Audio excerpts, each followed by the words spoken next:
Alors, c'est parti pour notre deuxième cours.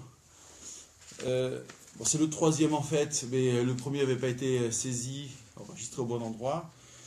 Et il a été répété, repris dans ses grandes lignes lors du deuxième. Donc, je considère que c'est aujourd'hui la deuxième unité sur la cache-route dédramatisée. Donc, je vous rappelle que nous avions comme document principal ce chemin de fer, ce plan, qui s'intitule Easy Kosher, sous-titre Connaître et dédramatiser la pratique de la cache-route. Est-ce que tout le monde est équipé? Vous l'avez? J'ai celui d'avant. Ah, c'est celui d'avant. Ah oui, je l'ai fait évoluer. Oui, j'ai vu. Tenez, j'ai mis un titre plus... Hop, pardon. Plus fun, et puis surtout on a rajouté une partie sur les aspects contemporains de la cache-route. Sinon, vous avez le bon document? C'est bon pour vous? Parfait. Alors, la dernière fois, nous avions repris l'introduction. Nous nous sommes concentrés sur le grand 1, les denrées issues du règne animal. Donc, nous avons repris et à peine expliqué le pourquoi des critères qui nous permettent de sélectionner les espèces pures et impures, soit au niveau des quadrupèdes, soit au niveau des animaux marins, aquatiques, soit au niveau des oiseaux. Donc je n'y reviens pas, les contenus sont accessibles d'ailleurs sur les vidéos archivées, que ce soit sur le fil du groupe Beta Midrash sur Facebook ou bien sur la chaîne YouTube de Bar Yochai. Ensuite nous avons abordé la question de l'abattage rituel, de toutes les vérifications qui nous permettent de comprendre au fond la spécificité de la production de viande cachère. Donc je n'y reviens pas là encore. Et puis nous avons abordé la question plus domestique, bien qu'elle a tendance à nous échapper, celle de la cachérisation des viandes, compte tenu de l'interdit du sang.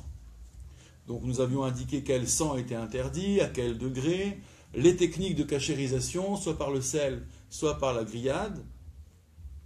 J'ai mis de côté, parce qu'au fond ça se règle davantage, soit chez le boucher, soit chez le producteur lui-même au niveau de l'abattoir.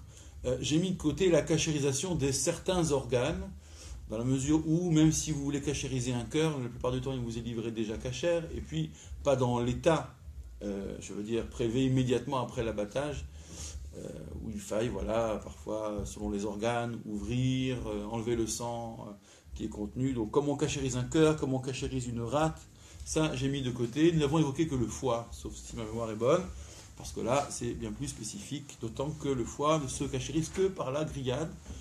Hein, la conception du Talmud, c'est que le kaved, le foie, est kul lodam, qui n'est que sang. C'est bien sûr une manière de parler, mais l'abondance de sang est telle que le sel serait inopérant, donc il ne reste que la grillade. Vous vous rappelez des contraintes de la cachérisation en termes de temps, à savoir 3 jours après l'abattage, il faut pouvoir cachériser. Soit on réhumidifie la viande, et là les 3 jours sont reconduits, soit il ne reste plus que la grillade.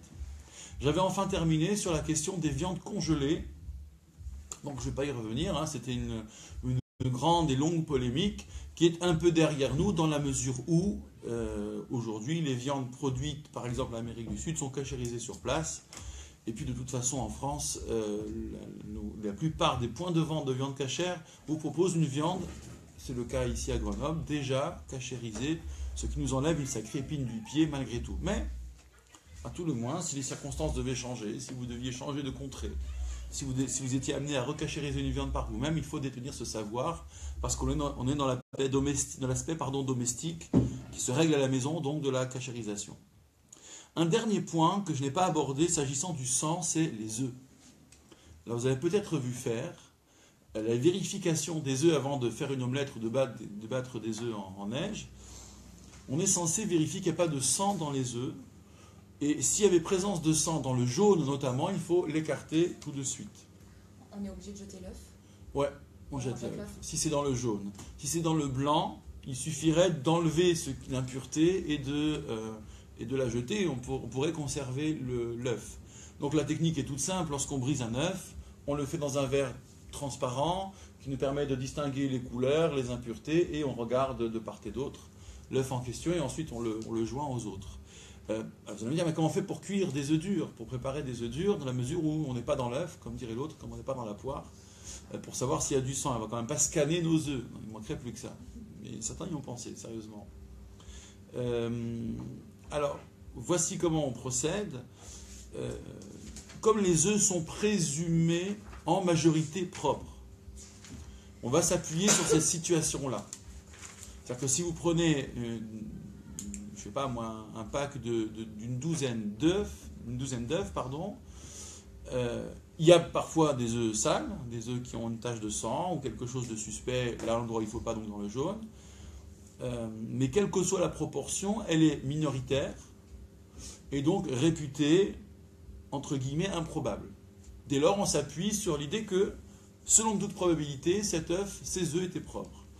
Et si jamais on découvrait une tache de sang en ouvrant l'œuf ensuite, imaginons qu'il soit gorgé de sang et qu'il aurait cuit, il est vrai que ça pose problème, à savoir que la coquille ne fait pas nécessairement écran, en tout cas pas de manière certaine, que l'eau dans laquelle a cuit tout cela est devenue non cachère aussi, que l'ustensile est à recachériser ensuite. On a la coutume, pour, on va dire, ajouter un élément théorique, mais qui est en fait fondamentalement contestable, on cuit les œufs par nombre impair. Je ne sais pas si vous connaissez cette technique, de sorte que si jamais on en trouve un problématique, on puisse aussi se rabattre sur la majorité. 2 contre 1. 2 qui ne posent pas de problème contre 1 qui pose problème. Et vous savez que dans les principes des mélanges, parfois apparaît la notion de majorité. Alors il n'est pas dit que ça fonctionne ici en vrai, mais voilà, c'est une coutume qui est tout à fait optionnelle, d'accord ? C'est pas un drame si on n'a pas mis de à cuire en nombre impair. Et voilà, sachez que ça se fait par ailleurs. Bon, ma foi, voilà, je vous ai dit l'essentiel. Le but de ce cours, je redonne un peu la trajectoire qui est la nôtre et la caractérise, c'est de vous livrer un savoir simplifié, mais pas trop, bien sûr, qui ne soit pas non plus superficiel.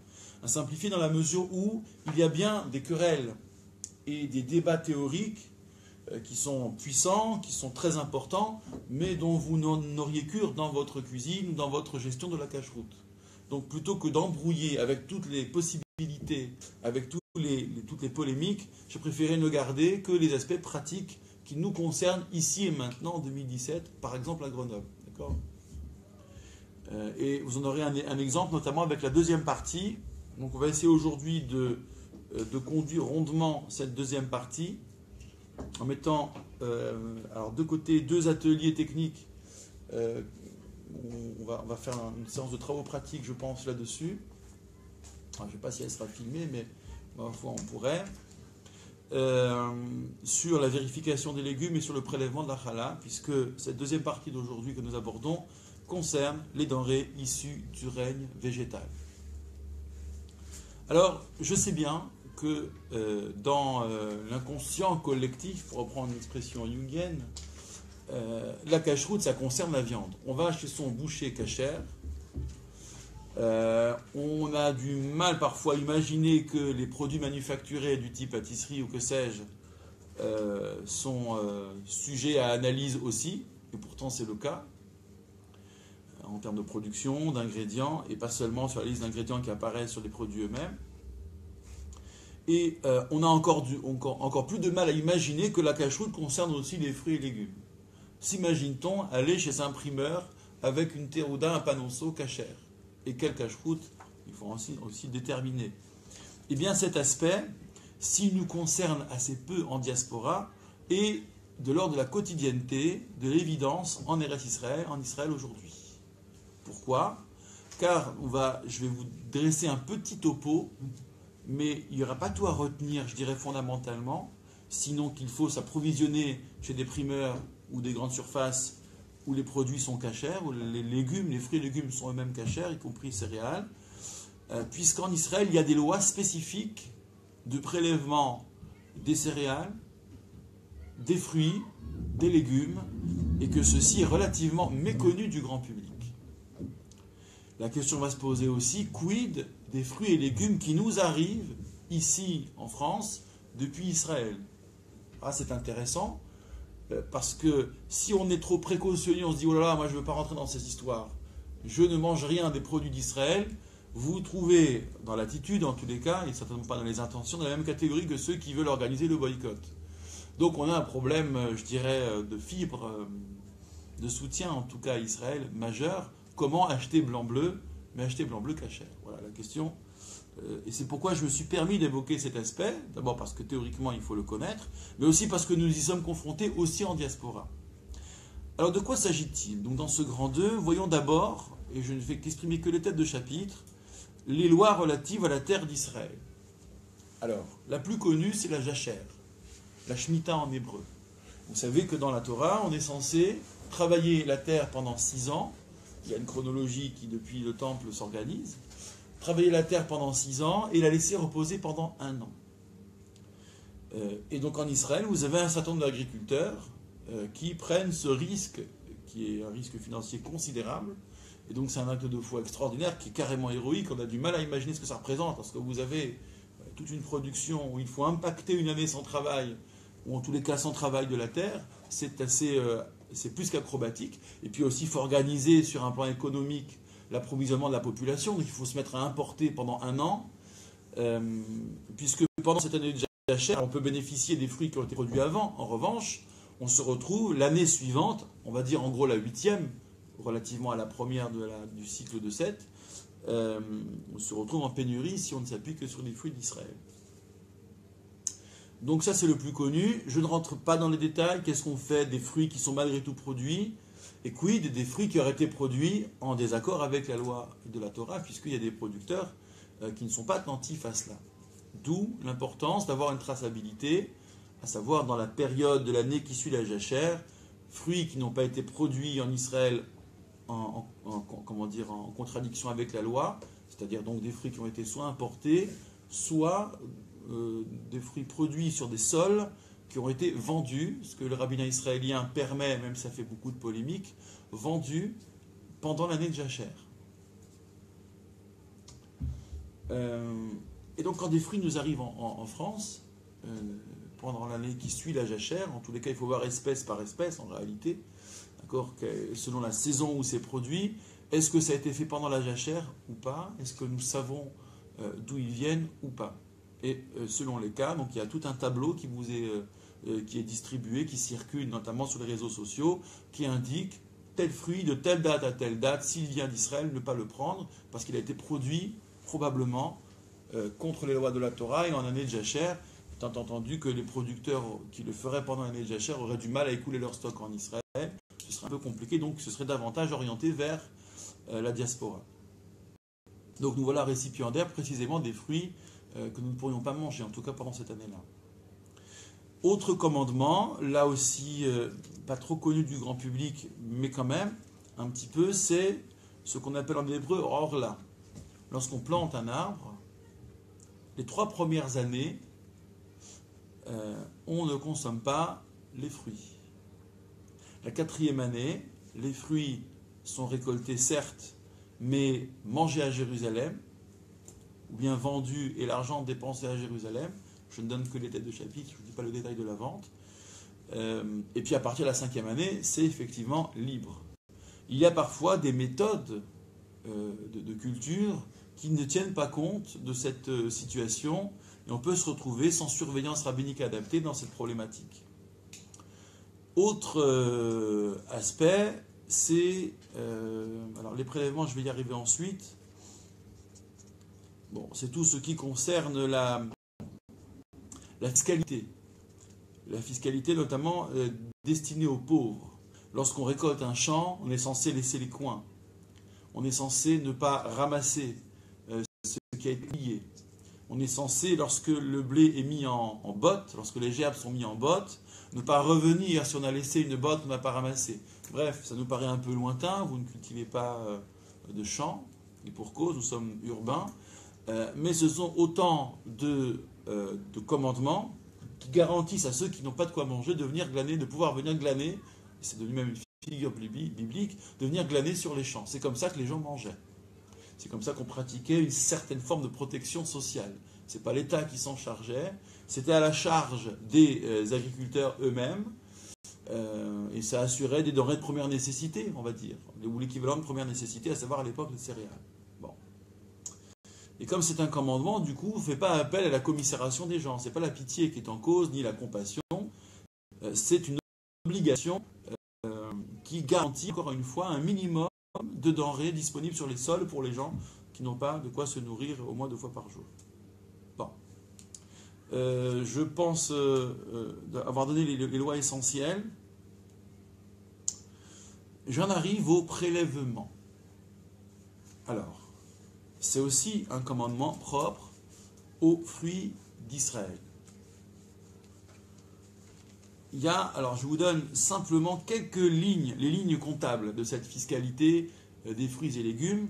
Pourquoi ? Parce que si jamais ces fruits arrivent jusqu'à vous, qu'on n'est pas en année jachère et que c'est hors soupçon, parce que la majorité des fruits seraient dans ce cas hors soupçon de cette production jeune des 3 et 4e années, il y aurait donc des prélèvements à faire une fois que ça arrive chez vous.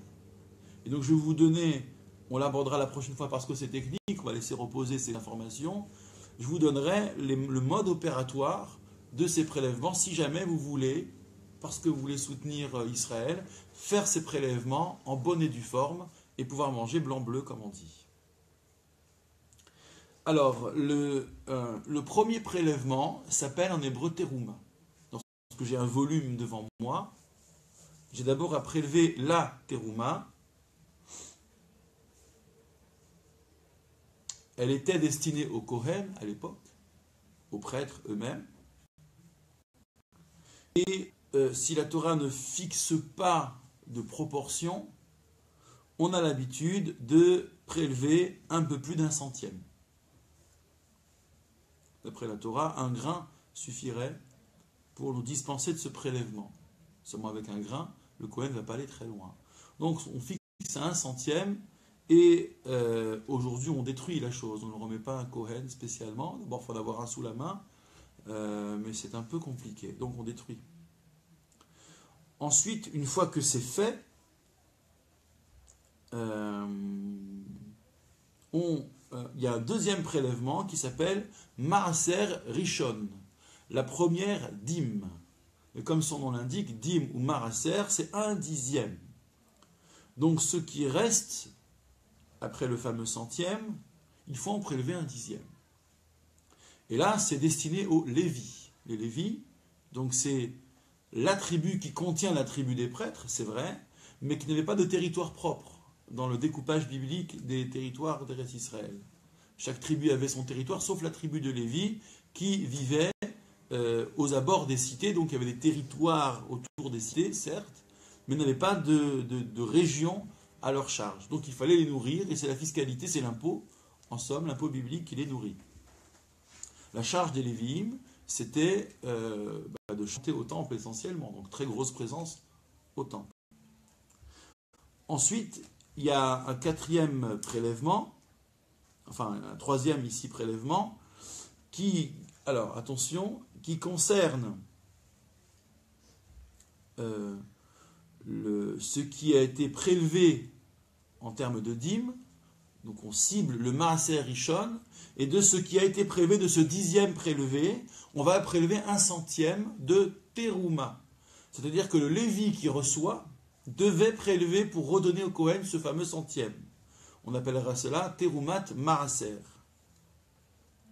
Et enfin, on revient à la masse initiale, donc débarrassé d'1 centième, puis débarrassé d'1 10e. Vous vous souvenez, terouma et maaser rishon, la première dîme, puisque la 3e opération concerne la dîme première séparément.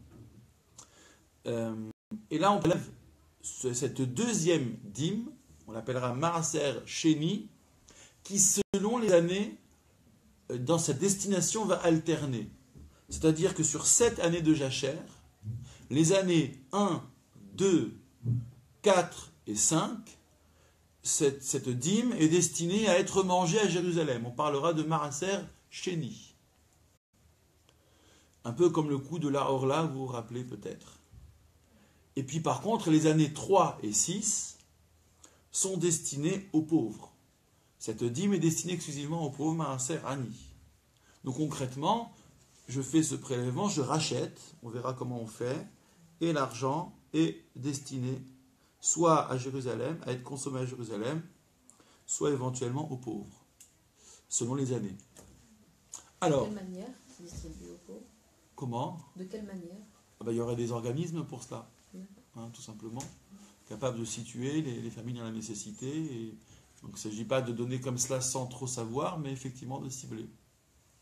Alors, on reviendra, c'est une bonne question que vous posez là sur ces points de détail. Est-ce que je livre la cagette ou bien est-ce que je rachète et je donne les sous? Euh, alors, là, vous avez dû être effrayé, je pense. Qu'est-ce que c'est que tout ce beans? D'accord, on n'a jamais entendu parler de tout ça. J'achète mon kilo de fraises et je me retrouve avec tout un protocole. Encore, vous n'avez rien vu. Je vous ai épargné les détails du protocole parce que je l'ai là et c'est un document que je vais vous remettre. En fait, pour faire simple, easy donc. Vous êtes en Israël, vous dirigez vers des primeurs qui font le travail comme il faut. Vous avez un surveillant rituel qui a tout fait et dont les fruits chez le producteur ont déjà été traités en termes de prélèvement, de tout ce qu'il faut et de compatibilité avec la jachère. Donc ça, c'est... Or là, disons que c'est plus à notre charge. C'est un peu comme la viande cachérisée chez le boucher. Du coup, on la cachérise plus nous-mêmes. Je vous invite évidemment à travailler comme ça lorsque vous êtes en Israël. Mais cela dit, c'est une contrainte à laquelle on n'est pas habitué. On a la gymnastique d'aller chez son épicier ou sa boucherie cachère. On n'a pas la gymnastique d'aller chez le primeur cachère si c'est une adresse différente en Israël. Et pourtant, donc, ça fait partie du quotidien. Donc si un jour vous vivez là-bas ou si vous êtes en vacances là-bas, sachez que ce point est un point comment dire, nécessaire. Ensuite, l'autre aspect, c'est si vous avez des fruits qui viennent d'Israël, qui sont hors de tout soupçon de jachère, c'est le tableau qui circulera à ce moment-là, parce que là, il y a pas, on n'est vraiment pas dans la période, on est à peu près au milieu du cycle. Vous indique ce tableau que on est dans la bonne période, qu'on peut manger tel fruit, ça peut être des kiwis ou des avocats, que sais-je. Il restera les prélèvements à faire et donc, si vous n'avez pas trop l'habitude, nous serons là pour, bien sûr, pour vous y aider. Mais je vous encourage à faire cette gymnastique justement pour soutenir l'économie israélienne, évidemment. Ça fait partie de... C'est un devoir moral sur lequel on n'a pas besoin de s'étendre. Donc, pour le moment, retenons cette dynamique des prélèvements. Au niveau des prélèvements, il y en a encore un. Alors, cette fois-ci, il est plus célèbre parce qu'il est pratiqué dans nos chaumières, c'est le prélèvement sur la pâte, sur la challah. Donc cela, je ne fais que le mentionner maintenant, mais on va dédier un atelier complet, je crois que ce sera le plus simple, sur comment marche le format, le schéma simple du prélèvement de la challah, à savoir quel volume ou quelle masse de farine au départ, dans quelle pâte. Est-ce que quand j'ai des pâtes séparées, je fais plusieurs ou un seul prélèvement? Quel volume je dois prélever? Quelle bénédiction? Qui peut ou doit prélever? Et puis surtout, qu'est-ce que je fais de ce pain prélevé? Est-ce que je peux le cuire avec? Ou bien je dois le détruire séparément? Évidemment, c'est plutôt la deuxième option. Sachez que le prélèvement de la challah en diaspora se fait en souvenir du prélèvement qui se faisait en Eretz Israël. Et que le prélèvement qui se fait en Eretz Israël se fait en souvenir du prélèvement qui se faisait à l'époque du temple. Donc c'est souvenir de souvenir, comme dirait l'autre. Bon. Malgré tout, il y a une symbolique magnifique, très forte, et on essaiera dans l'ordre de cet atelier d'exprimer aussi, qui vaut la peine d'être approchée. Donc voilà au niveau des prélèvements. J'ai envie de vous dire, c'est pas sorcier, c'est une petite gymnastique, d'accord? Je ne vais pas non plus vous vendre des vessies pour des lanternes. Mais voilà, c'est pas si terrible que ça. Il y a des moyens de faire simple aussi. Toujours au niveau des denrées issues du règne végétal, c'est le troisième point, c'est la question de la vérification des insectes. Alors, pour cela, on a un ouvrage à vous recommander que nous inclurons dans notre bibliographie. Je vais vous donner quand même quelques éléments théoriques, mais très peu.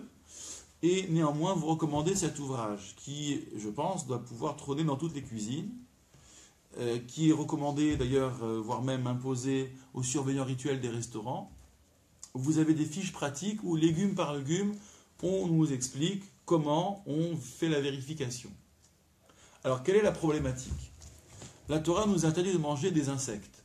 Bon, mais en même temps, pas tous les insectes. Il est des insectes, enfin les termes bibliques sont sheretz, hashoretz, al haaretz.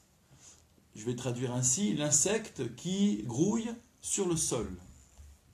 Ça veut dire en fait qu'il serait sorti dans l'espace terrien, à l'exclusion d'une bestiole qui n'aurait jamais quitté le milieu aquatique, qui serait née, qui l'aurait jamais quitté. À l'exclusion d'une bestiole qui serait née dans un fruit lui-même détaché d'un arbre, son sol, et qui ne serait jamais sorti de ce fruit. À l'exclusion, alors ça c'est plus rare, le coup du fruit où le ver va naître détaché lorsque le fruit est détaché de l'arbre. Bon.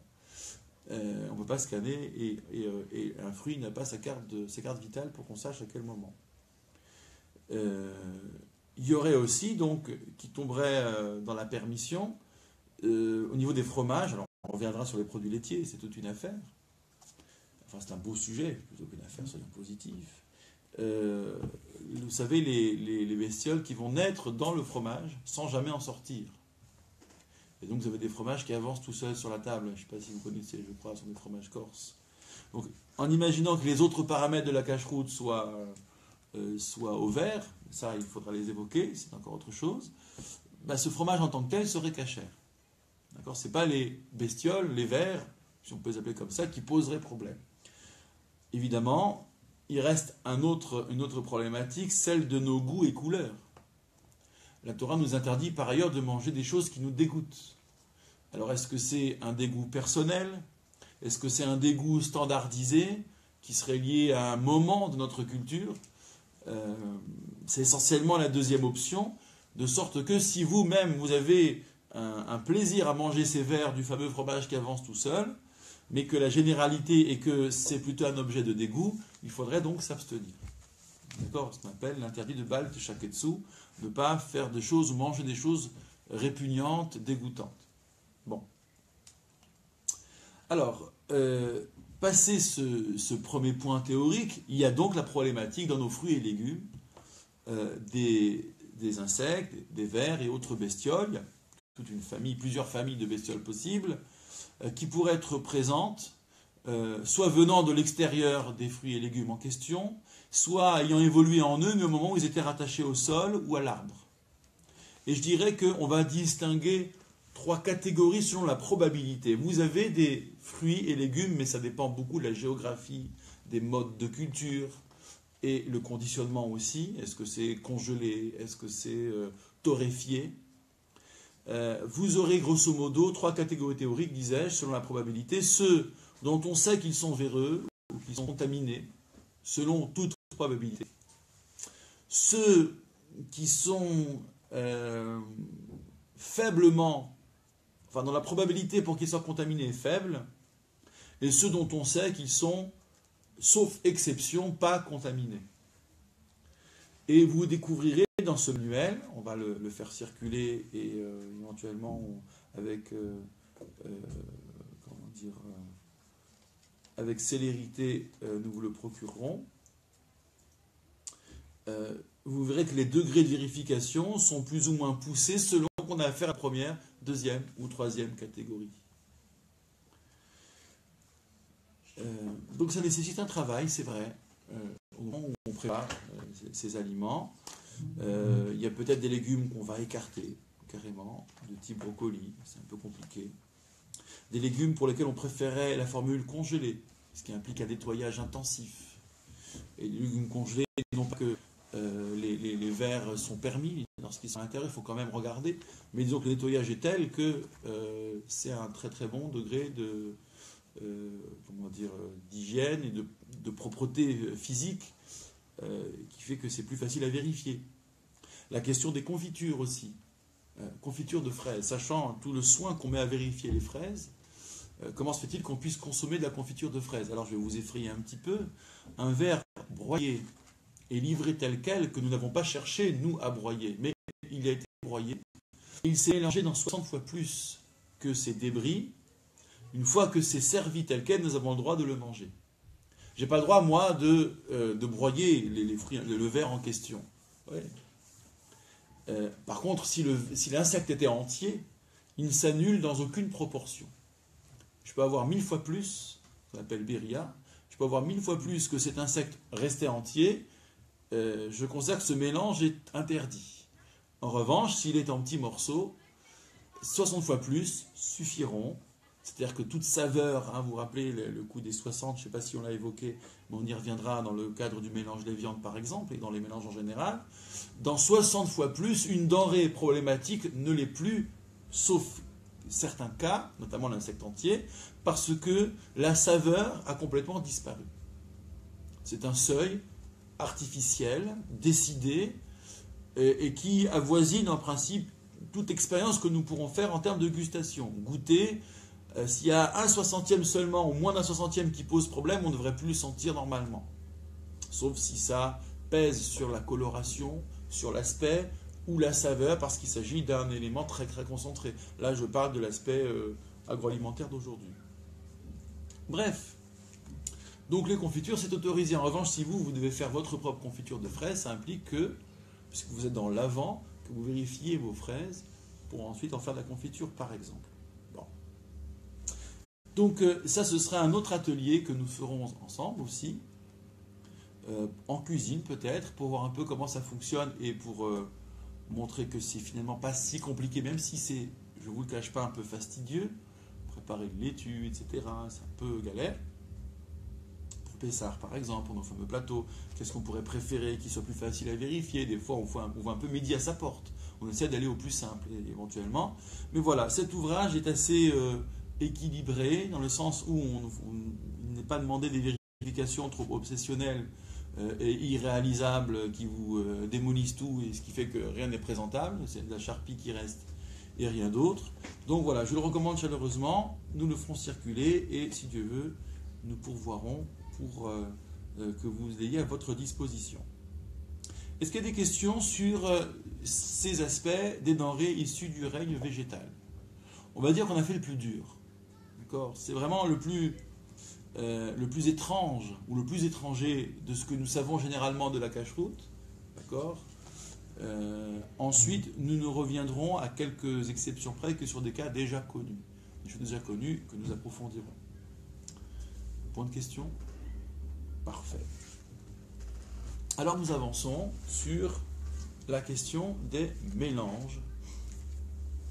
Et notamment, alors on va aborder le champ qu'on appelle mélange lait et viande, Vassar Bechalal, de manière la plus simple possible, parce qu'on peut faire simple aussi. Donc je ne vais pas évoquer les cas ambigus qui nécessitent question pour un rabbin compétent, mais au moins que vous compreniez d'où les choses viennent et quelles sont nos modalités de gestion aujourd'hui chez nous. Ensuite, nous verrons la problématique des produits manufacturés, ça va aller assez vite, et nous aborderons la question un peu technique et fastidieuse aussi, de la cachérisation des ustensiles. Ça nous servira à Pessar, bien sûr, lorsqu'on veut passer de Hametz à non-Hametz, de ces ustensiles qui ont servi avec les pâtes levées ou assimilées, et pour les rendre aptes à être utilisés à Pessar. Mais en réalité, ça fonctionne toute l'année, ces lois de cachérisation, des ustensiles, dans la mesure où, après un incident, on doit être amené à cachériser, ou bien si on veut récupérer un ustensile par ailleurs, on doit pouvoir le cachériser, ou encore, si on veut passer de lait à viande, de viande à lait, bien que ce ne soit pas recommandé, techniquement, on peut le faire. Donc vous verrez, ça aussi, c'est un morceau auquel on est un peu familier tout de même, parce qu'à Pessar, ça se pratique, mais il nous faudra tout de même le digérer, l'ingurgiter. Alors, je commence par les mélanges lait et viande. Nous sommes là, et on l'avait déjà évoqué en introduction, sur un sujet étonnant. Par définition étonnant, puisque les laitages, dans la mesure où ils proviennent des espèces dites pures, sont autorisés. Les viandes des espèces, les mêmes d'ailleurs, sont autorisées par ailleurs, moyennant abattage, vérification, cachérisation du sang, etc. Mais en tout cas, la chair elle-même est autorisée. Et voici que le mélange des deux, et nous verrons quel type de mélange initialement et concrètement, le mélange des deux devient interdit. D'où l'étonnement. Alors c'est non seulement une source d'étonnement, mais nous verrons aussi une source de précaution. Il y a sur ce registre-là, sur ce point mélange des viandes, une inflation de la précaution comme on en trouve rarement dans les autres domaines de la cacheroute. Pourquoi? Précisément parce que les deux cohabitent ensemble et que les deux nous sont accessibles. Donc il nous faut nous entourer, nous le verrons, de précautions. Alors, d'abord les données fondamentales. Dans la Torah elle-même, par trois fois le même verset apparaît, selon une formule spécifique, d'aucuns diraient culinaire, Lo tevashel gedi bachalev imo, tu ne cuiras pas de chevreau dans le lait de sa mère. Tu ne cuiras pas de chevreau dans le lait de sa mère. Alors vous allez me dire, oula, ok, très bien, donc c'est une recette spécifique, il faut aller trouver le chevreau, trouver sa mère, prendre son lait et cuire le chevreau dans le lait de sa mère. Il y a bien sûr dans ce trait, il y a comme, et là on peut rentrer un peu dans l'interprétation symbolique, mais il y a comme une idée un peu cruelle d'aller certes manger le chevreau. Alors déjà, il n'a pas beaucoup vécu, mais c'est autorisé. Ma foi, ça fait partie du compromis de pouvoir consommer la viande, y compris la viande jeune. Donc déjà, on mange un chevreau, ce qui en soi est une concession qui moralement pourrait être douloureuse. Bon, après, devant le steak saignant et très appétissant, on a moins de douleur, c'est sûr. Et en plus, aller chercher le lait de celle qui la nourrit, de sa maman. Il y a une forme de cruauté, semble-t-il, ou d'absence d'état d'âme qui gêne. Bon.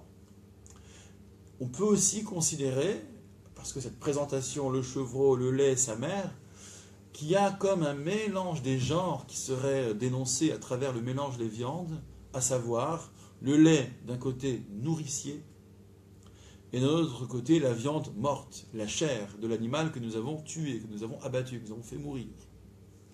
Et donc dans ce compromis qui est fait vis-à-vis de la chair animale, nous pouvons tuer pour manger, et encore une fois vous rappelez que c'est un compromis, qui n'allait pas de soi au départ dans la Genèse, on nous demande à tout le moins de ne pas nous revêtir des apparats de la vie et de la vitalité en mettant en présence cette chair avec du lait qui serait symbole de vie.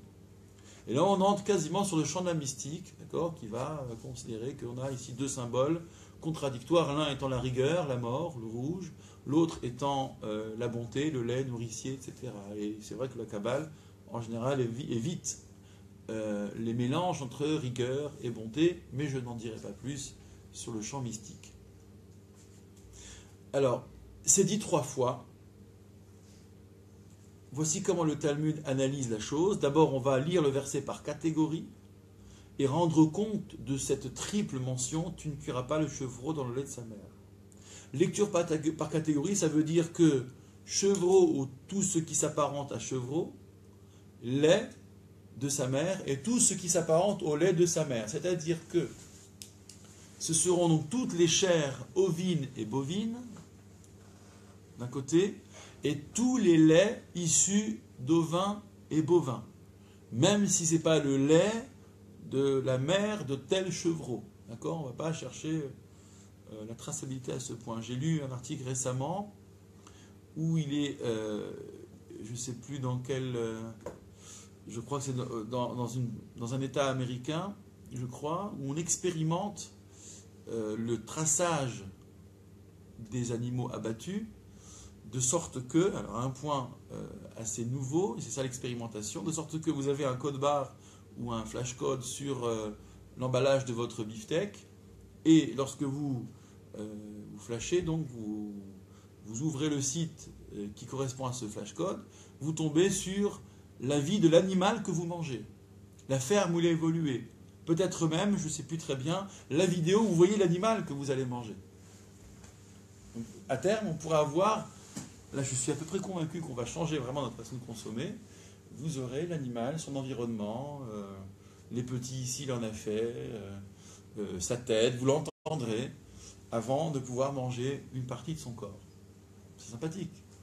Alors, il y a un but qui est celui de la transparence, de l'hyper-transparence, parce qu'il y a une crise de confiance structurelle sur la production et la distribution des viandes en général, la nourriture même en général, et en particulier. Mais on peut imaginer qu'il y aurait le retour de bâton, à savoir trop de transparence tue la transparence. Je ne suis pas certain qu'on ait vraiment envie de manger l'animal avec lequel on a, somme toute, un peu vécu, au moins virtuellement. D'accord ? Le général de Gaulle, pour citer l'anecdote, était horrifié à l'idée que son épouse puisse préparer un volatile de sa propre basse-cour. Il y avait quelques poules et quelques coqs à la boisserie à Condobel-les-Deux-Églises. Et dans les moments de pénurie, c'était un peu difficile, l'après-guerre, il était horrifié à l'idée qu'on puisse sacrifier une de ces bestioles. Et ces animaux nous connaissent, ils vivent avec nous, il est hors question de les manger. Bon, je ferme la parenthèse gaulienne. Alors, donc, par catégorie, les chairs ovines et bovines, les laits ovins et bovins. Alors, vous allez me dire, mais alors, les volailles, c'est pas de la viande, puisque les volailles ne rentrent pas dans la catégorie chevreau. C'est pas une viande ovine ou bovine. Et je vous dirais, vous avez raison. Fondamentalement, d'après la loi biblique elle-même, d'après les 613 commandements, le niveau thoraïque de la pratique, si vous préférez, les volailles et les laitages ne se seraient pas interdits. Dans les mélanges qu'on va développer, puisque c'est dit par 3 fois, il y a 3 types de mélanges. Alors, il y a d'autres cas plus étonnants, enfin aussi étonnants, nous les verrons, mais pour ça, il faut que je développe la triple mention. Pourquoi c'est dit 3 fois? C'est qu'il y a 3 interdits, en fait, par rapport à ces mélanges. Le premier, développe le Talmud, serait l'interdit de cuire ensemble, même sans intention de manger. Je cuis un lait, un laitage, c'est peut-être du beurre par exemple, donc un laitage issu d'ovin ou de bovin, avec une viande ovine ou bovine. Et là, je suis déjà dans l'interdit de tu ne cuiras pas le chevreau dans le lait de sa mère. Simplement cuire. Alors vous allez me dire, ok, mais quand est-ce qu'on est amené à cuire seulement sans manger? Eh bien, tout simplement, si vous travaillez dans une cuisine non cachère, en l'occurrence, il y a cette problématique-là, d'accord, de présence de laitage, ou de laitage, je ne sais pas, dans des ustensiles. Contenu dans des ustensiles, nous verrons que les ustensiles absorbent, et que si l'on sait manifestement que ça a absorbé récemment, cuire avec ou mélanger, utiliser dans un contexte viande serait problématique, ou bien simplement mettre à cuire ou alimenter la cuisson ou faire tourner la cuisson de beurre avec une chair animale, sans manger bien sûr, et bien c'est déjà l'objet donc de ce verset biblique. Deuxième interdit, c'est évidemment manger ce qui a été cuit ensemble. Manger ce qui a été cuit ensemble. Ça veut dire que dans la loi biblique, donc, au départ, si je veux me faire un sandwich avec charcuterie froide et un fromage froid, donc pas de mélange à chaud, pas de cuisson, pas d'interprétation par la chaleur, ce serait d'après la loi biblique, je dis bien autorisé. Ensuite, le troisième interdit, qui n'est pas forcément connu, c'est tirer profit. Tirer profit de viande ovine et bovine cuite avec un lait issu de vin et bovin. C'est toujours les catégories fondamentales.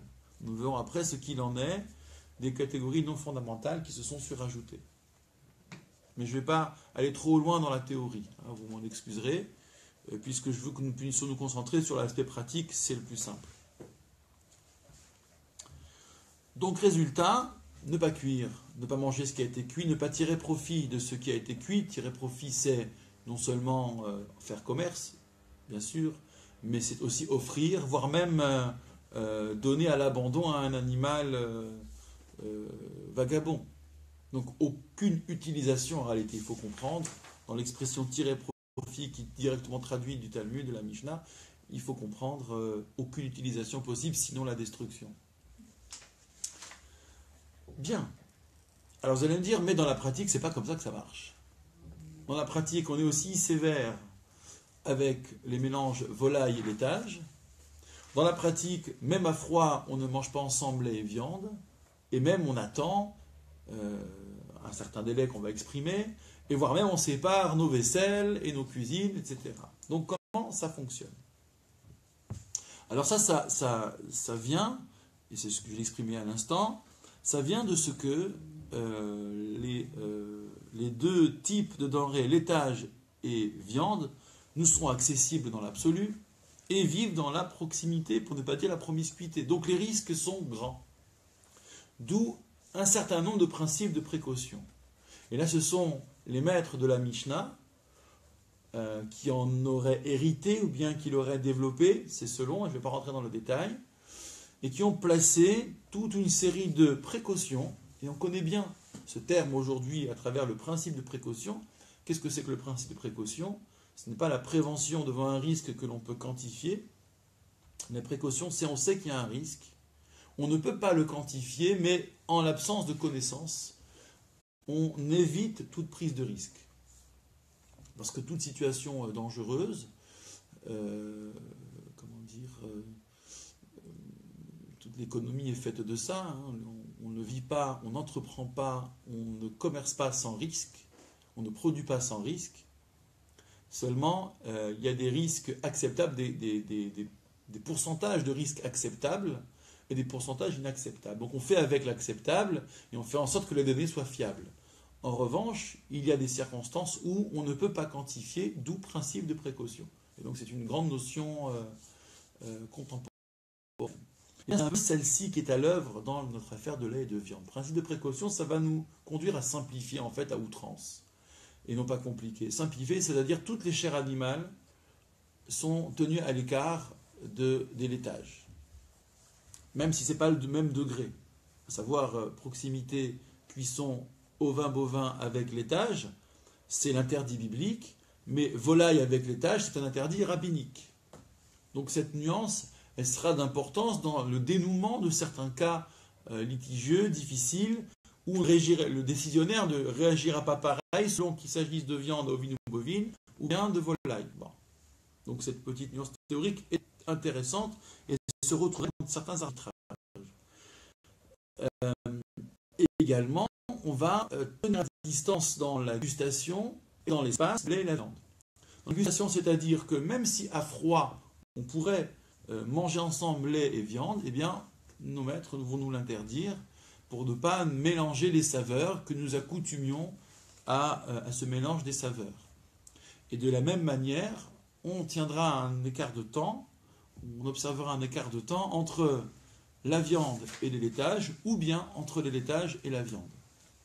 Alors, en quoi consiste cet écart de temps? Est-ce que vous le savez? Quand j'ai mangé de la viande, combien de temps avant de pouvoir absorber un laitage? 6 heures, je crois.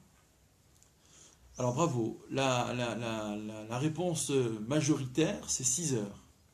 Je dis majoritaire parce que ça fait l'objet de nombreux débats, que selon une école, mais qui ne concerne guère que les communautés de certains pays nordiques, notamment aux Pays-Bas, c'est 1 heure, mais ça a été un petit peu perdu de vue. Donc séfarade comme ashkénaze, on attend 6 heures. Cela dit, alors il faut savoir qu'il y a des opinions minoritaires qui parlent d'autres délais, mais ces 6 heures d'attente, s'il y a une nécessité, s'il y a une contrainte, on pense notamment à ceux qui ont des contraintes militaires et autres, on peut éventuellement rater la dernière heure. D'accord? Parce que d'où viennent ces 6 heures? Alors que je vous dis la source, il y a un maître de la lutte qui disait, moi, je suis par rapport à mon père du vinaigre, alors que lui était du vin. Je suis vinaigre, fils de vin. C'est une métaphore pour dire qu'il se sent petit par rapport à son père. Quand mon père mangeait de la viande, il attendait 24 heures avant de boire du lait. Et moi, j'attends que d'un repas à l'autre. Qu'est-ce que c'est qu'un repas à l'autre? C'est quoi? Je fais un repas, je débarrasse et je fais un autre repas, ou bien je mange au zénith et ensuite je mange au soleil couché. Et ça fait une demi-journée d'ensoleillement, ça veut donc dire 6 heures.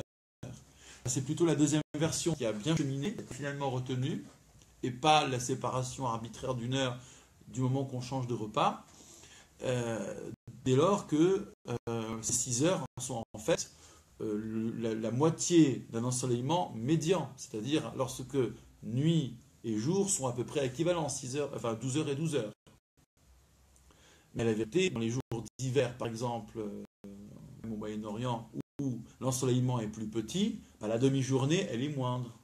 Donc, dans les moments de nécessité, on pourra se rabattre sur cette affaire de journée d'hiver et considérer que c'est 5 heures. Pour les enfants, à partir de quel âge on leur fait observer, ça peut être un sujet d'ailleurs la pratique pour les enfants, la distance 6 heures entre lait et viande, parce que c'est quand même une question. Alors, ça fait jeune, mais comment? Enfin, pour moi, c'est... Non. Alors, sachez que les enfants n'ont pas l'obligation fondamentale de pratiquer les commandements. D'accord? Et encore moins les barrières qui relèvent du principe de précaution. Donc ce que nous faisons avec les enfants, c'est pour les habituer, d'accord, pour que cette gymnastique soit tellement familière que ça ne représente, au moment de la majorité religieuse, aucune contrainte et que ça aille de soi. Et c'est notre obligation d'éducation, ça participe de notre obligation d'éducation religieuse, certes. Alors, pour les enfants, vous avez des avis un peu différents. Certains disent 3 ans, d'autres disent 6 ans, d'autres vont encore un peu plus loin. Bon. Disons qu'aujourd'hui on a suffisamment de produits de substitution pour offrir un goûter qui soit parvé, qui soit neutre à un gamin qui le réclamerait alors qu'il a mangé à midi de la viande. À l'âge de 3 ans, normalement on a fini avec le biberon, on n'est plus trop... on n'a pas vraiment fini. Hein. On n'a pas vraiment fini. Donc c'est peut-être un peu jeune, 3 ans. Je réfléchis à mon cas personnel, donc il y a encore du biberon qui circule. Moi aussi, j'ai encore du biberon. Ouais, encore du biberon qui circule. Donc voilà, attendre 6 heures, c'est peut-être un peu rude pour des tout petits enfants, mais sachez que cette opinion existe. Donc si on a un produit de substitution, s'il y a une viande à midi et qu'on peut attendre 6 heures plus tard, ma foi, c'est très bien. Et évidemment, on peut se rabattre sur les opinions plus, qui mettent un seuil plus tardif pour rentrer dans cette contrainte. Donc voilà, maintenant dans l'espace. Ah oui, excusez-moi, j'ai pas terminé sur les délais. Là j'ai exprimé l'attente après la viande pour manger du lait. Alors, j'ai pas dit non plus le pourquoi du comment, mais grosso modo, il y a 2 paramètres qui sont à craindre. D'une part, les restes de viande dans la bouche, et d'autre part, j'allais dire entre les dents, et d'autre part, la digestion qui fait qu'on a quelques remontées de viande réputées matière grasse dans le Talmud. Bon. Donc par rapport à ces 2 aspects-là, même si on se rince la bouche, il reste quand même l'aspect de la digestion pour les matières réputées grasses, les viandes réputées matières grasses, et donc d'où l'attente de 6 heures. En revanche, pour fromage ou lait suivi de viande, combien de temps faudrait-il attendre? Le savez-vous? Il n'y a pas de délai. En théorie, il n'y a pas de délai. On doit changer la table. Comment? On doit changer la table. Bravo. Évidemment, là, il s'agit de changer table, vaisselle, nappage, etc. Oui. Bien sûr. Il faut se rincer la bouche néanmoins et se laver les mains. Donc lavage de dents, laver les mains. Et à ce moment-là, on est habilité à tout de suite manger de la viande. Le cas, on va dire, culturel qui se présenterait, c'est à Shavuot, où pendant ces jours de fête, c'est Yamim Tovim, on a l'habitude de faire des repas lactés, et en même temps, pour certains, de ne pas abandonner l'abkaïla, ou que sais-je, ou le plat de la belle-mère, ou de la maman, ou de l'épouse, ou de l'époux, tiens, pourquoi pas. Bientôt, il faudrait qu'on exprime les choses de manière inclusive, et c'est avec bonheur.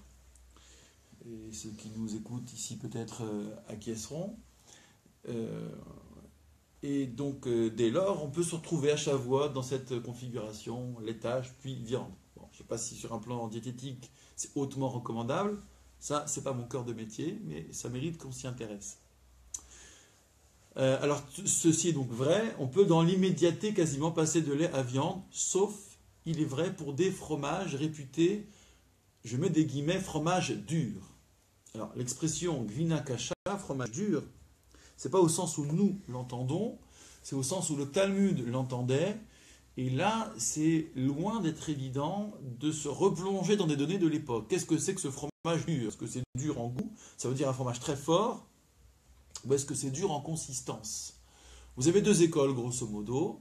Une école qui considère qu'un fromage épais, dense ou bien très fort, eh bien, laisse une saveur telle que c'est aussi long à digérer que la viande et il faut attendre 6 heures avant de manger de la viande. D'autres vont dire que non, le fromage talmudique dont il est question ici nous est parfaitement inconnu et que nos préparations de fromage n'ont plus rien à voir avec tel yogourt babylonien par exemple, où quand un oiseau tombait dedans, il était cuit tellement c'était fort, il y avait une teneur en sel aussi considérable. Bon, aujourd'hui, une bestiole tombe dans votre yaourt, il n'est pas cuit, manifestement. Donc ça n'a plus rien à voir. Vous imaginez comment ce qu'on devait ingurgiter à l'époque, c'était assez particulier. Les vins, les fromages, c'est tout un univers au niveau du Talmud.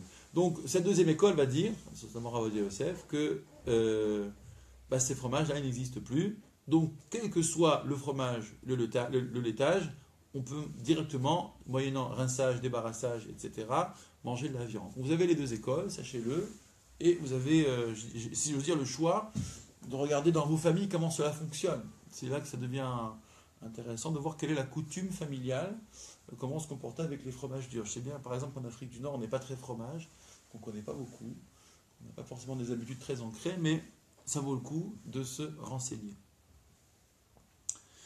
Voilà pour l'espacement dans le temps. Maintenant, l'espacement en volume, dans l'espace, comment ça marche? Il ne vous a pas échappé qu'une cuisine cachère, ou bien dans laquelle on pratique la cacheroute, a 2 vaisselles, et certains s'offrent le luxe d'avoir 3 vaisselles. L'une viande, l'autre lait, et la troisième neutre. C'est pas franchement utile la vaisselle neutre, parce qu'on peut très bien s'arranger en fait pour faire du neutre à partir d'ustensiles lait ou viande, éventuellement nous y reviendrons. Le but de cette affaire est la simplification, là encore, tout simplement, pardon de me répéter, simplification tout simplement, mais attendu que ces deux denrées-là, ces deux types de denrées sont présents, sont accessibles et dans une très grande proximité, promiscuité, le plus simple, c'est encore avoir une batterie de tout. Cela dit, est-ce qu'il faut avoir de la vaisselle? Est-ce qu'il faut avoir 2 fours, par exemple? On arrive à des questions, ou 2 réfrigérateurs, pardon. On arrive à des questions domestiques qui ont un coût. Oui. Moi je dis que ce serait bien, mais c'est la place qui manque souvent. Ah oui, il y a la question du coût, et puis il y a la question de la place. Alors, au niveau du réfrigérateur, on pourrait s'abstenir d'en avoir 2, bien sûr, et de répartir proprement les choses. Je n'ai pas besoin de vous faire un dessin. Au niveau du lave-vaisselle, il y aura plusieurs stratégies selon tel ou tel décisionnaire. Soit on le consacre à ce qui est majoritaire, on fait la vaisselle viande dans le lave-vaisselle pointe à la ligne, parce que c'est la vaisselle de Shabbat, des jours de fête, ou celle où on reçoit du monde. Et bon, ça dépend de notre culture culinaire, encore une fois, mais on fait rarement des grands tablés avec des repas laits. Bon, ça c'est tout à fait circonstanciel. Et donc la vaisselle de lait se nettoie dans l'évier de lait, à la main cette fois-ci, donc la vaisselle du bon Dieu. Certains vont considérer qu'on peut en alternance, dans la mesure où dans un lave-vaisselle, il y a du produit de vaisselle qui abîme les saveurs. L'eau qui est aspergée est très chaude, mais suffisamment pour considérer que on est dans un univers cachérisant. On verra au moment de la cachérisation. Et dès lors, on pourrait passer de l'un à l'autre, soit en faisant de vaisselle à vide, en faisant tourner de la vaisselle à vide une fois, soit directement selon les écoles. Donc vous avez trois écoles grosso modo. Soit je consacre la vaisselle à une catégorie lait ou viande exclusivement, soit je fais l'un derrière l'autre avec une vaisselle à vide au milieu, soit sans vaisselle à vide au milieu, ce qui est le plus coulant et peut-être le plus limite. Donc pour ma part, je n'irai pas dans ces contrées-là. En revanche, les deux en même temps, ce serait problématique. Les deux en même temps serait problématique. Si ça a été fait, après coup, il y a des modes de résolution pour ne pas détruire sa vaisselle, ne pas avoir à la jeter, d'autant qu'il y a des matériaux non cachérisables, notamment grès, porcelaine, nous y reviendrons. Il faudrait en fait passer une machine à vide, mais qui mou. Ouais. C'est ça, non? Ouais, il faudrait exactement. que ce soit à 100 degrés. Ouais, en fait, comment? Il faudrait que ce soit à 100 degrés, parce qu'une machine ayant de la vaisselle, elle tourne jamais à 100 degrés. Oui, Elle est à 60, c'est 70. exact. En fait, on va s'appuyer sur un levier théorique qui est de reproduire les conditions de l'absorption, c'est-à-dire le lave-vaisselle qui a absorbé une saveur viande, donc c'est-à-dire les bacs, les parois, parce que la giclée, l'ont fait à un certain degré de température, on reproduirait le degré de température. C'est pas un levier idéal en fait sur la théorie, pas du tout même. Néanmoins, compte tenu du contexte et des contraintes, ça pourrait, avec d'autres arguments, être acceptable. Voyez. Alors au niveau des fours, par contre, c'est plus délicat, parce que là c'est à chaud, carrément à chaud, et il est, pas recommandé, nécessaire d'avoir deux fours différents. En cas d'erreur, j'ai cuit un gratin dans un four viande, après coup, on réfléchit différemment. Sachez que dans la halakha, la loi juive, il y a toujours la situation a priori et la situation a posteriori. Comme c'est une science complexe, avec des assemblages d'arguments qui peuvent aller dans un sens ou dans l'autre, il y a toujours une exigence a priori, mais qui se décline souvent différemment une fois que c'est fait. Bédia va être a posteriori, d'où l'intérêt, en cas d'incident, de poser la question et de ne pas tout jeter, de ne pas tout détruire, parce que ça coûte des sous et qu'on n'est pas censé s'appauvrir pour tous les cas, d'accord, pour tous les cas de figure. Alors qu'est-ce qui reste? On a dit la vaisselle, on a dit réfrigérateur, on a dit four, congélateur pareil, oui, si c'est bien séparé, un comportement même différent. Si on n'a pas de lave-vaisselle.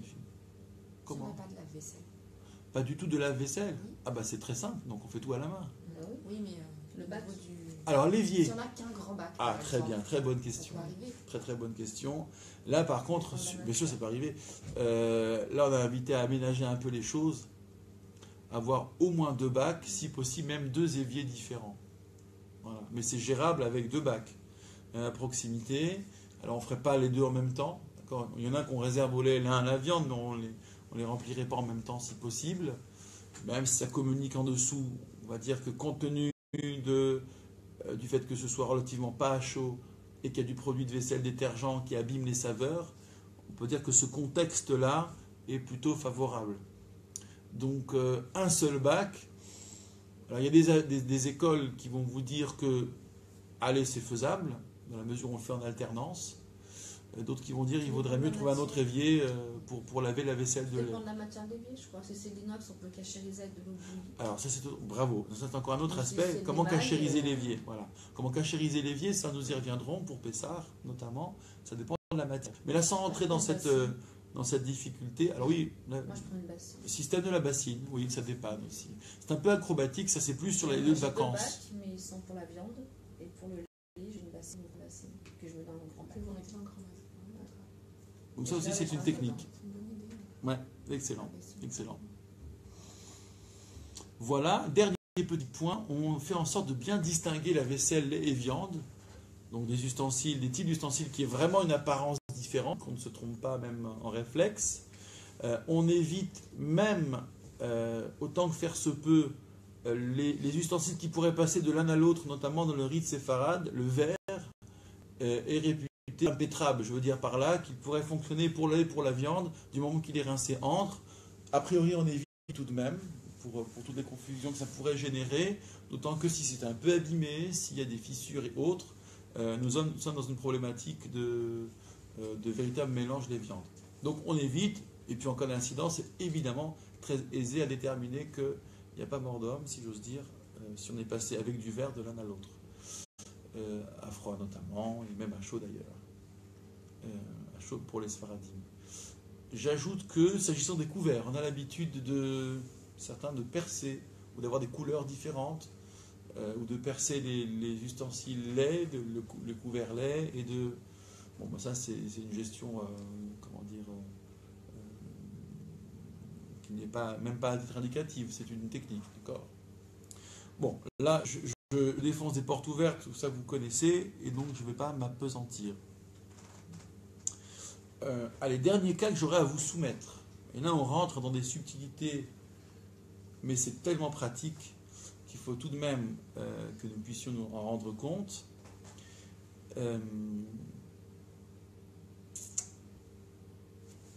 Je cuis des pâtes dans une casserole, viande.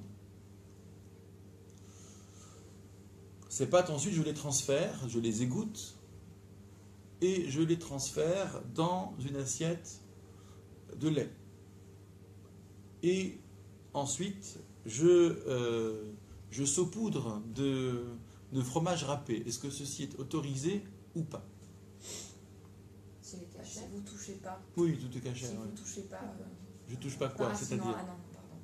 Parce que du coup, c'était dans la casserole de viande et comme il y Ouais. a eu un contact avec la passoire, non, je pense que ça ne doit pas être autorisé. Si, je crois que c'est autorisé, puisque Je sais pas. on peut cuire un aliment neutre dans une. Il me semble. On peut cuire un aliment neutre dans une casserole de viande et l'enlever après. Et du moment que la viande n'est pas rentrée en contact directement avec. Alors c'est à peu près ça. Alors en fait, il y a deux réponses selon qu'on soit ashkénaze ou séfarade. Pour les juifs séfarades, d'après le Shulchan Aruch, donc Yosef Karo, qui est la référence en la matière, on considère que, parce que quelle serait la problématique? J'aurais une casserole qui, jadis, c'est-à-dire peut-être une heure avant, mettons, a cuit de la viande dans de l'eau. Donc la saveur de la viande a pénétré l'ustensile, qui, notamment pour les métaux, se dilate, absorbe et est susceptible de recracher sa saveur. Seulement cette saveur recrachée qui passe par l'eau et atteint cette fois-ci mes pâtes ou ma pomme de terre, que sais-je, est-ce que cette saveur doublement recrachée pose problème dans le cadre mélange lait-viande? Et là, il y a un débat théorique. Pour les juifs ashkénazes, c'est un mélange lait-viande, c'est-à-dire que ce que les pâtes délivreraient comme saveur anciennement recrachée par la casserole de viande représente un mélange vis-à-vis du fromage qui serait joint ensuite. Dans le rite séfarade, après le Shulchan Aruch, ce n'est pas un problème. Donc sachez qu'il y a cette petite technique fort commode, d'accord, pour utiliser une casserole viande, pour ensuite, dans la mesure où on a fait ça, où la casserole était propre, où il n'y a pas de reste de viande physique, auquel cas, c'est plus un goût recraché, mais ça a été cuit avec de la viande, c'est encore autre chose. Voilà, qu'y aurait-il à ajouter en termes de Bassar Bechalav sur le côté pratique? Est-ce que vous avez vous des questions, le temps que je feuillette mon pense-bête? Le pied de la vache, vous cuisinez pas ça tous les jours, hein, j'imagine. Le pied de la vache. Comment on fait? Oui, comment on fait pour le préparer? Il est imbibé de lait. Je connais pas ça. C'est très bien. Laissons tomber, on va pas. On va pas. Alors, oui. Il faut tout de même que nous évoquions les incidents, ou un incident possible. Notamment, c'était au moins pour savoir de quelle question il s'agit. Si j'ai eu un mélange des viandes à chaud, à froid, il suffit de rincer, il n'y a jamais de problème. Mais si j'ai eu un mélange des viandes à chaud, c'est-à-dire mettons une goutte de lait à gicler et à soit toucher la paroi d'une marmite en train de préparer ma daf de Shabbat, ou bien c'est introduite à l'intérieur, va se poser la question, en tout cas c'est ainsi que le rabbin décisionnaire qui répondra à votre question la formulerait, de quelle proportion de lait s'est trouvé au milieu de la viande et le tout dans un milieu chaud. Moins d'un 60e, dans la mesure où le lait n'apparaît plus, où il est dissous, probablement la saveur a disparu et on ne pourrait pas l'apercevoir. Donc moins d'un 60e, ce mélange est sauvable. Plus d'un 60e, ce mélange est un vrai mélange des viandes et il n'est pas sauvable. Donc le contenu ne peut être que détruit et il restera un peu plus tard à cachériser l'ustensile ou les ustensiles qui auraient touché tout ça. Ce qui n'est pas une catastrophe, hein, c'est gérable. Mais voilà, sachez que ce coup d'un 60e intervient dans les questions qui pourraient se poser en cas d'incident. Est-ce que ça va jusque-là? J'imagine que vous n'avez pas appris des choses terriblement nouvelles. Vous connaissiez à peu près tout ça, non? C'est bon? Parfait. Alors, bien sûr, s'il y a des items qui me reviennent et que nous n'aurions pas mentionnés, je le ferai volontiers. Hein, il y a notamment la question du découpage de légumes forts avec un couteau viande ou avec un couteau lait. Mais dans la mesure où vous avez des couteaux séparés, dans la mesure où quand vous êtes dans une préparation lait lacté ou une préparation carnée, vous savez où vous allez, quels ustensiles vous utilisez, je dirais que c'est purement théorique. Alors, deuxième point, la cache-route des produits manufacturés. C'est quasiment un petit bout de mon grand 5, les aspects contemporains.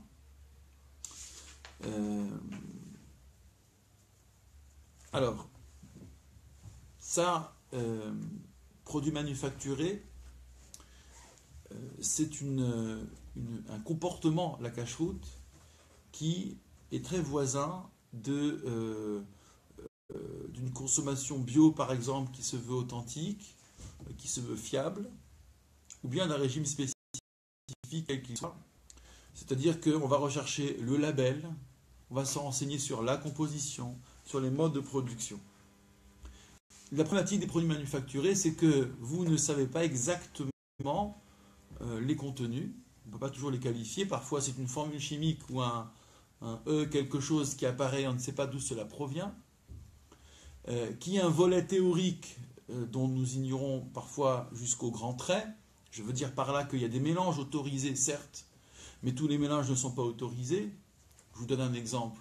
Au niveau des colorants, le colorant rouge est le plus souvent issu d'un insecte qu'on appelle la cochenille. Je ne sais pas si vous connaissez. Le mode de préparation de la cochenille fait que ça peut être autorisé dans certaines circonstances. Ça peut ne pas l'être dans d'autres circonstances. Parfois, une denrée interdite mélangée à une denrée autorisée, vu la proportion de moins d'un soixantième, ça peut être autorisé. Parfois, ça peut ne pas suffire le coup d'un soixantième. Donc il y a une compétence théorique dont nous ne disposons pas. Ajoutez à cela que la liste des ingrédients ne dit pas la totalité jusqu'au dernier centième de pourcentage. Donc nous sommes obligés de nous en remettre à des certifications, soit des productions spécifiques cachères et estampillées cachères par des organismes compétents et reconnus, soit autre système et qui est extrêmement bien charpenté, la liste des produits autorisés, notamment développée par le BEDIN de Paris et le Consistoire. Il y en a d'autres qui circulent également à peu près pour chaque pays européen, enfin en tout cas pour les pays limitrophes, c'est intéressant. C'est-à-dire que des équipes ont investigué et contractualisé d'ailleurs avec les producteurs le mode de production, l'alerte s'il y avait changement, de sorte que un certain nombre de produits peut se retrouver dans une liste, et ces produits on les trouve partout. Ils ne sont pas certifiés cachers, vous n'avez pas de label cachère dessus, mais la production, en même temps que la composition, ont été vérifiés par des experts, puisqu'aujourd'hui pour faire une bonne cache-route, je dirais qu'il faut je parle de cache-route industrielle, il faut 3 qualités. D'une part l'expertise, c'est un métier, d'accord, alimentaire. D'autre part, la crainte du ciel, c'est-à-dire que devant les pressions, il faut pouvoir garder la tête froide et sa conscience pour soi. Et troisièmement, il faut des moyens. Des moyens pour rémunérer les surveillants rituels comme il faut, pour que tous les acteurs de la cache-route fonctionnent bien, qu'ils soient présents, qu'ils soient surveillés, contrôlés, etc. eux-mêmes. Et dans la mesure où il manque une de ces 3 qualités, vous aurez une cache-route bancale. À savoir une cache-route indigente faite sans moyens, elle sera forcément lacunaire. Une cache-route faite par des gens de peu de conscience, je n'ose dire de peu de foi, sera évidemment lacunaire. Une cache-route faite par des gens sans doute très craignant Dieu, qui ont des moyens mais qui n'ont aucune expertise, qui ne savent pas comment ça fonctionne, eh bien là aussi cela pourrait poser problème. Et des dossiers et des cas de figure qui ne sont pas que des bruits de couloir, j'en ai à l'appel, mais évidemment je n'en parlerai pas. En tout cas pas ici et maintenant. Donc voilà ce qui touche aux produits manufacturés, je n'ai pas grand chose à vous en dire. Je vais aborder maintenant le 3e point, qui est celui de la cachérisation. Alors ça c'est sympathique, c'est la fête à la maison. Alors en quoi ça consiste cachériser ? Je ne parle pas d'immersion de la vaisselle au mikvé, ça Ce sera dans notre grand 4, ce que j'ai appelé les mesures identitaires au 3e point. La cachérisation, rendre cachère un ustensile, c'est une batterie de procédés purement physiques. Purement. Il n'y a pas de sacré, de rituel là-dedans. C'est-à-dire que à chaud, dans les mélanges à chaud, les ustensiles sont susceptibles d'absorber des saveurs.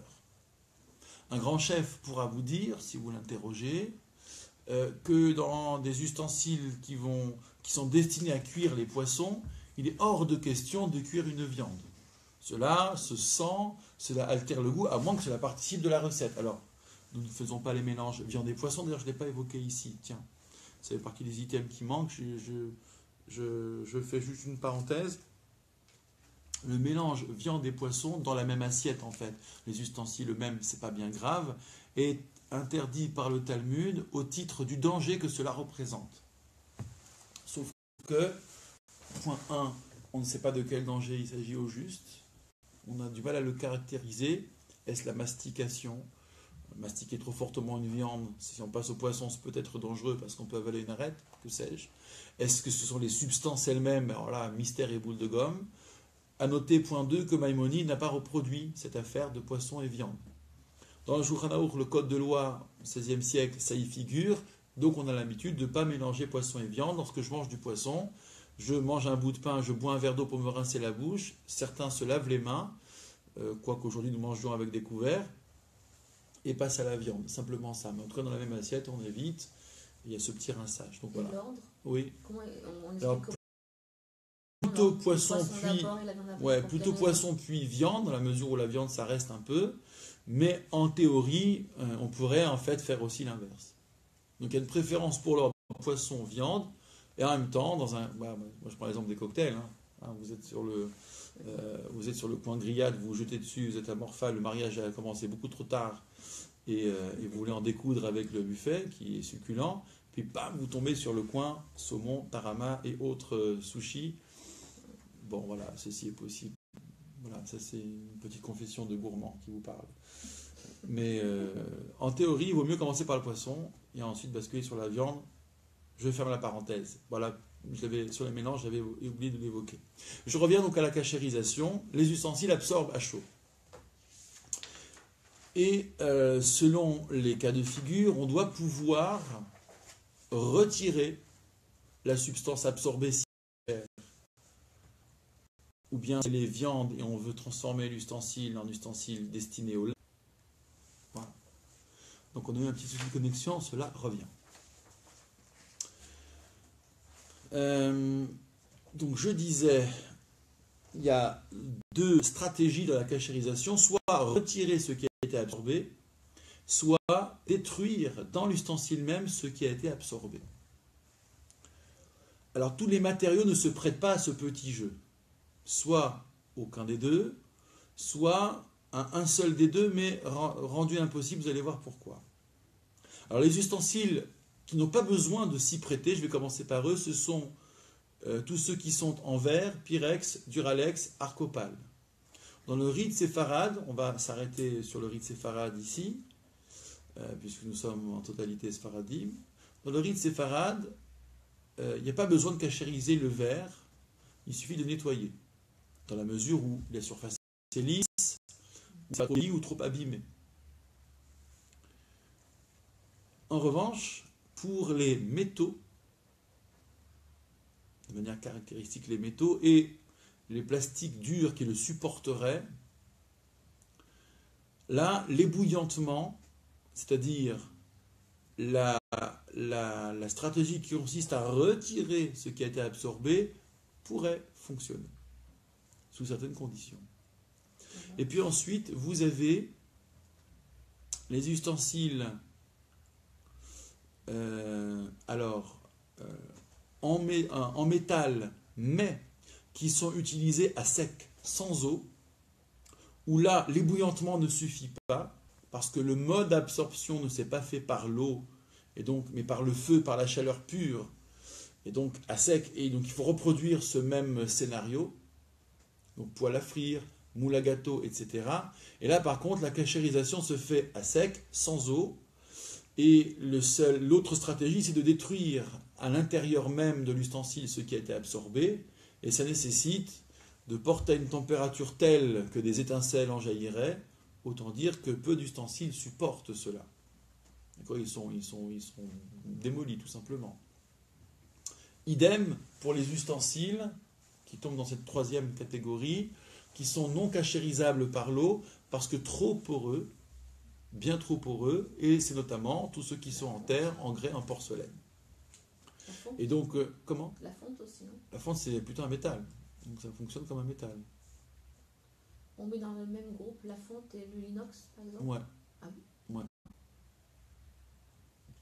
Je revérifierai sur le point de la fonte pour ne pas dire de bêtises, mais c'est la catégorie métal en fait, donc dilatation, etc. Donc tout ce qui est terre, grès, porcelaine, en revanche, c'est tellement poreux que l'ébouillantement ne pourrait pas suffire, ne fonctionnerait que le fait de porter à incandescence, donc chercher à détruire à l'intérieur, seulement ça ne tiendrait pas. Donc du coup, ces ustensiles sont écartés de la cachérisation. Donc quand je dois récupérer une vaisselle ancienne, une ménagère, enfin une vaisselle en grès, en terre ou en porcelaine, c'est très problématique. Je n'ai pas vraiment la possibilité de la récupérer dans la mesure où ce n'est pas vraiment cachérisable. D'accord ? Il y a des cas extrêmes où, mais je ne vais pas rentrer là-dedans. Disons que pour chez soi, ce n'est pas vraiment cachérisable. Et on peut l'avoir quand même chez soi sans l'utiliser? Ça peut être utilisé à froid, en fait, pour genre... Dans des assiettes? Ouais, des assiettes pour présenter des fruits, etc. Ça pourrait être utilisé. Après, ça comporte un risque. C'est juste ça. Vous n'êtes pas là et quelqu'un ne sait pas et utilise votre vaisselle. Bon. Mais dans l'absolu, ça pourrait être utilisé. Alors, quitte à mettre une petite signalétique ou quelque chose. C'est possible, ça. Alors, autre ustensile réputé non cachérisable, ceux qui seraient trop difficiles à démonter et dont les interstices ne seraient pas accessibles. Donc ceux-là, on les évitera d'emblée, mais vous verrez que grosso modo, il n'y a pas tellement à en écarter. Bon, donc là j'ai fait à peu près le tour. Alors ensuite sur les modes opératoires, là j'ai indiqué 2 schémas de stratégie de cachérisation. Les modes opératoires. Au niveau de l'ébouillantement, donc l'action par l'eau bouillante, vous aurez, selon les cas de figure, et je passerai à des exemples, c'est beaucoup plus simple, selon les cas de figure, soit l'ébouillantement par immersion dans l'eau bouillante, soit par aspersion d'eau bouillante. S'agissant de la chaleur pure, je veux dire par là le feu, vous aurez soit de manière ponctuelle une chaleur telle que de l'autre côté de la paroi, une brindille pourrait s'enflammer, et c'est ce qui nous servira de cache-route et d'appoint, de cachérisation d'appoint pour les points de rouille sur les ustensiles à ébouillanter par exemple, soit le liboun en hébreu profond, où des étincelles sont censées jaillir d'un ustensile qui aurait été porté à une température telle. À part la pyrolyse, nous y reviendrons la prochaine fois, il n'y a pas vraiment de cas de figure quotidien dans nos cuisines où cela se produit. Donc voici ces 4 modes opératoires: ébouillantement, immersion, aspersion, feu léger ou feu très fort. Et nous verrons, selon la manière dont l'ustensile est utilisé, selon la manière qu'il a d'absorber les saveurs, quel mode de cachérisation lui est destiné pour les ustensiles pour lesquels la cachérisation est possible. Voilà, donc là je nous ai farci la tête de beaucoup de données. Vous verrez qu'on arrive facilement à jongler avec à terme. C'est pas sorcier comme dirait l'autre. En tous les cas, je vous souhaite une très belle semaine. Nous poursuivrons la semaine prochaine, bien qu'il va nous falloir aborder Hanouka. Donc il y aura une séance consacrée à Hanouka de toute façon. Si ce n'est pas la semaine prochaine, ce sera la semaine suivante, pour que nous soyons au fait des choses, sur le plan de la pratique et aussi de l'histoire. Et donc, si le calendrier nous le permet, nous poursuivrons ce travail. Préparez vos questions si vous en avez. Idem sur les commentaires qui sont ici. Nous avons également en réserve 2 ateliers cache-route, rappelons-nous, donc vérification et prélèvement de la chala, où là ce sera plutôt sous forme de travaux pratiques. Voilà. Merci. Bonne continuation à toutes et à tous.